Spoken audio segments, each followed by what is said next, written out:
It was a peaceful suburban neighborhood where people waved politely. Lawns were trimmed with military precision, and the mailbox stood as a quiet, everyday fixture. But beneath the calm, an invisible storm brewed. Among the rows of perfect houses lived a woman everyone reluctantly called Karen, the self-appointed enforcer of the HOA. She strutted through the streets with her visor and clipboard, convinced it was her duty to control every detail of her neighbors' lives. Most people ignored her antics, but things turned serious when mail began disappearing. For weeks, residents noticed late bills, missing packages, and confidential letters gone without explanation. At first, they blamed the Postal Service, but then one neighbor, Michael, realized that thefts were always from homes. Karen disliked the ones with non-compliant paint, colors, or lawns she thought were too wild. Michael grew suspicious when he caught her loitering round his mailbox. One afternoon, fumbling as though she had dropped something, then walking off briskly. That night, a utility bill never arrived. Michael had had enough. Instead of confronting her directly, Michael filed an official complaint with the U.S. Postal Service. What he didn't know was that mail theft is a federal offense, taken very seriously. Within days, a postal inspector named Agent Rivera arrived undercover, blending into the neighborhood as a delivery driver. He was calm, methodical, and determined. After reviewing reports and observing Karen's patterns, he devised a sting operation to catch her in the act. The plan was simple, yet effective. Inspectors placed decoy letters into Michael's mailbox, each marked and traceable, with small surveillance chips embedded inside. They waited. Hidden cameras were installed discreetly inside the mailbox, angled perfectly to capture anyone who dared tamper with it. For several days, Karen strolled past, tempted but cautious. She peered at the red flag, circling like a hawk. Her arrogance finally overcame her hesitation. One warm evening, just as the sun dipped behind the rooftops, Karen made her move. Dressed in her usual blazer and visor, she pretended to walk her dog, though the leash dangled empty in her hand. She approached Michael's mailbox, looking left and right, then casually reached inside. The envelope slid smoothly into her grip. She chuckled under her breath, stuffing them under her arm, unaware that every detail of her theft was being recorded. What Karen didn't see was the unmarked SUV parked a few houses away. Inside, Agent Rivera watched the live feed, his expression calm but resolute. He radioed his partner. "She's in possession. Move in." As Karen strutted down the sidewalk, satisfied with her haul, two figures emerged swiftly. One was Rivera, in plain clothes, flashing his federal badge. The other, a uniformed officer who had been briefed on the case. "Ma'am," Rivera's voice cut sharp, "you're under arrest for mail theft. Federal charge." Karen froze, her face draining of color. She sputtered excuses. She was helping organize the neighborhood. She thought the mail was misplaced, but the evidence was irrefutable. Neighbors peeked from behind curtains, watching as Karen was handcuffed at the edge of her perfectly manicured lawn. For years, she had bossed them around with smug superiority, threatening fines and citations over trivial things like garbage cans or lawn decorations. Now, they whispered in disbelief as justice played out in real time. The once feared Karen stood humiliated under the flashing red and blue lights, clutching the stolen letters as if they could save her. The inspector carefully retrieved the stolen mail, logging each piece into evidence. "Every letter you took is federal property," he explained sternly. "Each one carries a penalty. You've crossed a line you can't undo." Karen's protests turned into sobs. She had thought herself untouchable, but the reality of her actions finally crashed down. Michael stepped out quietly, his eyes meeting Rivera's in gratitude. "Thank you," he said simply. The inspector nodded. "It's our job, but remember this kind of crime isn't just petty, it destroys trust." Karen was escorted to the police car, her visor tilted awkwardly, her proud posture shattered. The neighborhood exhaled as the vehicle drove away. It wasn't just the stolen mail, it was the years of control, intimidation, and arrogance that had finally met consequences. For the first time in a long while, the community felt free, though in the weeks that followed, things changed. Neighbors greeted each other warmly at the mailboxes, confident that their letters were safe. The HOA functioned more quietly, run by those who cared about real community, not personal power. And as for Karen, she faced federal charges: mail theft, tampering, and obstruction. The penalties were steep, but the lesson was harsher. No one is above the law, no matter how self-important they believe themselves to be. The black mailbox, once the center of suspicion, now stood as a symbol, a reminder that even in the quietest suburbs, justice watches closely, and when arrogance turns into crime, it will come knocking. The neighborhood settled into its usual calm rhythm, but beneath the surface, the sting was quietly unfolding. Agent Rivera had worked these cases before. He knew that people like Karen, self-righteous, nosy, and overconfident, rarely resisted temptation for long. He stationed small, nearly invisible cameras inside the mailbox and coordinated with his team to monitor the live feed from a nearby SUV. For several days, Karen passed by, always glancing at Michael's mailbox with a lingering look. Sometimes she slowed her steps, sometimes she pretended to check her phone, but her eyes betrayed her obsession. Rivera watched patiently. The inspector knew it was only a matter of time before she slipped. One late afternoon, the moment finally came. The sun hung low, casting golden light across the neatly trimmed lawns. Karen strolled down the sidewalk, holding an empty dog leash as her cover. She looked around once, twice, then approached Michael's mailbox. The red flag was up, just as Rivera had planned. To Karen, it was irresistible bait. With one swift motion, she pulled the door open and snatched the stack of envelopes inside. Among them were decoy letters carefully marked, traceable, and embedded with tracking chips. Karen tucked them under her arm, her lips curling into a smug smile as though she had won a secret game. To her, it was power. To Rivera, it was evidence. Inside the surveillance van, Rivera leaned forward as the cameras captured every theft, the smirk, the quick glance over her shoulder. He radioed quietly, "Target has possession. Stand by for intercept." Karen strutted down the street, her heels clicking against the sidewalk. She felt invincible, convinced that no one suspected her little routine. But just as she rounded the corner, two figures emerged. Rivera stepped into her path, flashing his federal badge. A uniformed officer closed in from behind. "Ma'am," Rivera said firmly, "you are under arrest for mail theft. Federal offense." Karen froze, her face draining of all color. The envelope slipped slightly from her grasp, nearly falling onto the pavement. She stammered, "This isn't what it looks like. I was just helping to organize the mail. The neighbors, they trust me." But her words carried no weight. The cameras had recorded everything. The letters she clutched were government property. The decoys contained hidden markers that made denial impossible.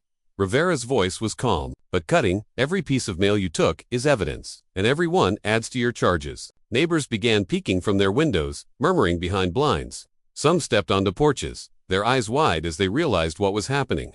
The woman who had bullied them for years with HOA fines and threats was now the center of a federal arrest. Her proud posture sagged as handcuffs clicked tightly around her wrists. The quiet suburban evening was broken by the flashing of red and blue lights. A police cruiser pulled up, its siren briefly wailing before cutting to silence. Karen, trembling now, was guided toward it. Her earlier arrogance had melted into desperation. She begged, she pleaded, but no one listened. For the first time, the power she had wielded so smugly was gone. The community watched silently, knowing justice had finally arrived. The flashing lights faded down the street as Karen was driven away. Her visor tilted awkwardly, her face pressed against the cool glass of the police cruiser window. For years, she had strutted through the neighborhood like a self-appointed queen, but now she looked small-defeated, humiliated, powerless. The same neighbors she once lectured about weeds and trash cans now whispered in disbelief, their eyes following the red and blue glow until it disappeared into the night. Michael stood silently near his mailbox, the very one that had been the center of the storm. Agent Rivera approached him, handing over the recovered mail with careful precision. "Your letters are safe now," Rivera said calmly, his tone carrying both authority and reassurance. "But remember, mail theft isn't just nosiness, it's a federal crime." And tonight, she learned that the hard way. Michael nodded, gratitude clear in his eyes. "Thank you for everything." Rivera gave a small, professional smile before returning to his vehicle. For him, this was just one case among many, but for the neighborhood, it was a turning point. Word spread quickly. By morning, every resident knew what had happened. Over coffee cups and morning walks, the story repeated like wildfire. Karen got arrested. Karen stole the mail. Karen is facing federal charges.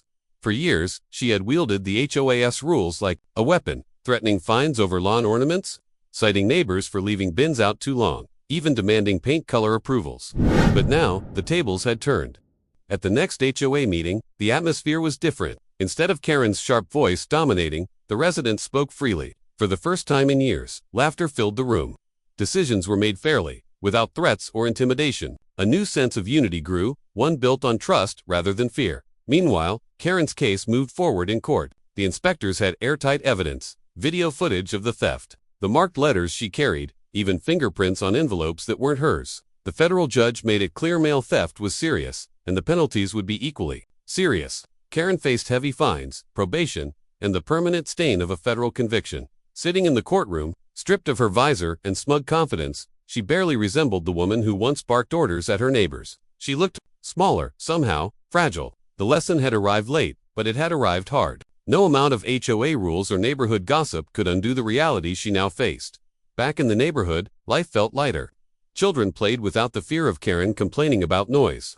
Families decorated their lawns as they pleased. The black mailbox that had once been a symbol of suspicion now stood as a quiet reminder of justice.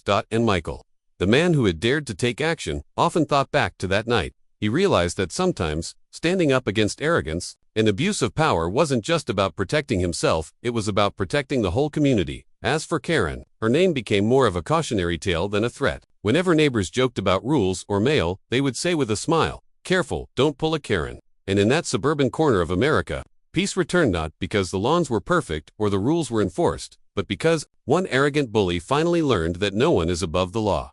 Weeks turned into months, and the neighborhood began to transform in quiet but powerful ways. Without Karen's constant surveillance and sharp complaints, people discovered something they had nearly forgotten: what it felt like to breathe freely in their own community.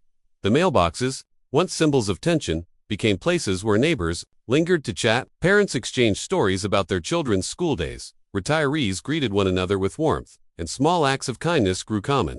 If someone's lawn grew a little too long, instead of threats of fines, another neighbor offered to help mow it. The atmosphere softened, and the oppressive weight Karen had placed on everyone slowly lifted. Michael, though he had never sought the spotlight, found himself regarded as a quiet hero. People thanked him privately for taking action when they all had been too afraid. But Michael never boasted. He always reminded them, "It wasn't me, it was the law, and it was time someone stood up." His humility only deepened the respect others held for him. Meanwhile, Karen's downfall rippled further than anyone expected. The HOA board, embarrassed by the scandal, launched a review of its policies. They realized too much power had been concentrated in the hands of one overbearing individual. A new committee was formed, one that encouraged collaboration instead of control. The neighborhood newsletter shifted from warnings and penalties to community updates, potluck invitations, and gardening tips. For the first time, people looked forward to reading it. Karen herself, however, was a different story. Facing her conviction, she moved quietly out of the neighborhood. Some said she left out of shame, unable to face those who had seen her handcuffed. Others whispered that the HOA forced her to step down permanently. Wherever she went, her reputation followed, marked by the federal record of her crime. The woman, who once prided herself on control and appearances, now lived in the shadow of her own choices. Yet, the true heart of the story wasn't in punishment. It was in the resilience of the community she left behind. The sting operation, the arrest, the trial, those were dramatic moments, but what endured was the sense of unity. The neighbors learned that when people stand together against abuse, even subtle abuse, hidden behind rules and authority, they can protect what matters most: trust, peace, and respect. On one particularly bright morning, Michael checked his mailbox as usual. The envelope slid easily into his hands: bills, a letter from his sister, a postcard from a friend. Ordinary things, yet extraordinary in what they symbolized: security, privacy, and the quiet dignity of being left alone. As he turned back toward his home, he saw his neighbors waving, chatting, smiling. The community was healing, and somewhere, Karen must have realized that the power she thought she held over others was never real. It was borrowed, fragile, and destroyed the moment her arrogance crossed into crime. The mailbox stood firm at the end of Michael's driveway, no longer a trap, no longer a symbol of fear, just a simple box of letters. But for the neighborhood, it would always carry the memory of the night justice arrived and arrogance fell. As time passed, the memory of Karen's arrest faded from daily conversation, but its impact lingered deeply. The neighborhood had been forever changed by what happened. What began as simple suspicion over stolen letters had transformed into a reminder that even in the quietest suburbs, justice could and would arrive when people crossed the line.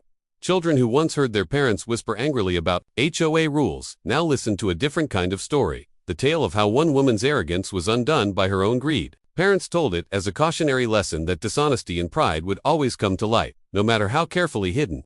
For the younger generation, the tale of Karen in the mailbox became less about gossip and more about values: honesty, respect, and the courage to stand up when something was wrong. Michael, though never seeking credit, became a symbol of quiet strength. At block parties, people sometimes clapped him on the shoulder, calling him the man who helped bring peace. Back he always shook his head with a modest smile. "It wasn't me," he'd repeat. "It was the truth, and the truth always finds a way out." The HOA itself underwent a slow rebirth. New leadership emerged, people who valued cooperation over control. Meetings became lighter, more productive, more human. No one feared opening their mail or finding petty warnings taped to their doors. Instead, the focus shifted to building community gardens, organizing neighborhood watch programs, and even planning holiday festivals. The air of fear had been replaced with laughter and warmth, and yet, whenever a new family moved in and asked about the neighborhood's history, someone inevitably pointed at the row of mailboxes and smiled knowingly. "This place used to have a problem," they'd say, "but we learned our lesson." Around here, we take care of each other, and we don't tolerate bullies, no matter who they are. As for Karen, her name became more of a story than a memory. Some whispered about where she ended up, whether she had rebuilt her life in another town or simply vanished into obscurity. But the truth didn't matter anymore. What mattered was the mark she left behind, not as a leader, not as an enforcer, but as a warning. Her arrogance had made her infamous, but her downfall had made the neighborhood stronger. In the end, the simplest things became the most meaningful. A mailbox flag rising in the evening, a neighbor waving from across the street, a letter arriving safely at its destination. Ordinary details, yet extraordinary reminders of what had been protected. And so, the community lived on, not in fear, but in trust. The sting, the arrest, the flashing lights, all of it became part of the neighborhood's lore, told and retold around backyard barbecues and porch gatherings. It was no longer just a story about one woman's crime, it was a story about how people, when united, could preserve their peace, their dignity, and their freedom, because in the end, Karen's legacy wasn't her power, or her rules, or even her downfall. Her true legacy was the strength her neighbors discovered when they finally stood together, even after the dust had settled. The ripple effects of Karen's arrest continued to spread in unexpected ways. The neighborhood had found peace, but beyond the trimmed hedges and quiet streets, the incident reached farther than anyone anticipated. The Postal Inspector's sting became something of a local legend. Other nearby HOAs heard about the arrest, whispered through community newsletters and social media posts. Some laughed, calling it poetic justice. Others, especially those ruled by strict boards, felt a sting of caution, realizing their power wasn't limitless, that stepping too far could bring real consequences. What happened on one quiet street soon became a warning to many. For Karen herself, life after the arrest was far more complicated. Once the centerpiece of the woman who relished control over every flower bed and fence post, she now found herself shunned and whispered about. Former friends distanced themselves. Employers, upon learning of her conviction, quietly closed doors in her face. The federal charges left a stain she could never scrub away. She had thought herself untouchable, but in reality, her entire reputation had been built on sand, and yet, despite the punishment, she remained unrepentant in her heart for a long time. In quiet moments, she replayed the sting over and over, convincing herself she had been framed, that her neighbors were ungrateful, that she had only ever been helping. But eventually, even her stubborn pride couldn't silence the truth. What she had done was wrong, and the life she once enjoyed was gone forever. Meanwhile, the neighborhood only grew closer. The sting had become more than an arrest. It had been a spark for unity.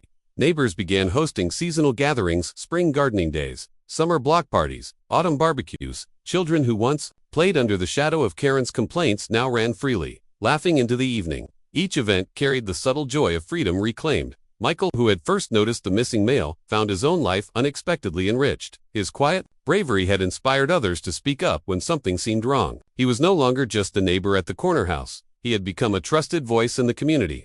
People came to him for advice, for help, for friendship. He didn't seek leadership, but leadership found him naturally. One evening, months after the arrest, he sat on his porch as the sun set and thought about how far they had come. The sight of the mailbox, standing tall at the end of his driveway, still stirred memories of that night, the flashing lights, the shocked face of Karen, the calm authority of the Postal Inspector. But now, those memories no longer carried tension. Instead, they carried pride. The sting had done more than catch a thief. It had shown that even ordinary people could stand up to arrogance and wrongdoing. It had reminded everyone that laws exist to protect, not to be mocked. And most of all, it had revealed something powerful. A neighborhood was not just houses and lawns, but people who were strongest when they stood together. The ripples of that truth stretched outward, unseen but undeniable, shaping not just one street, but the spirit of every community that heard their story.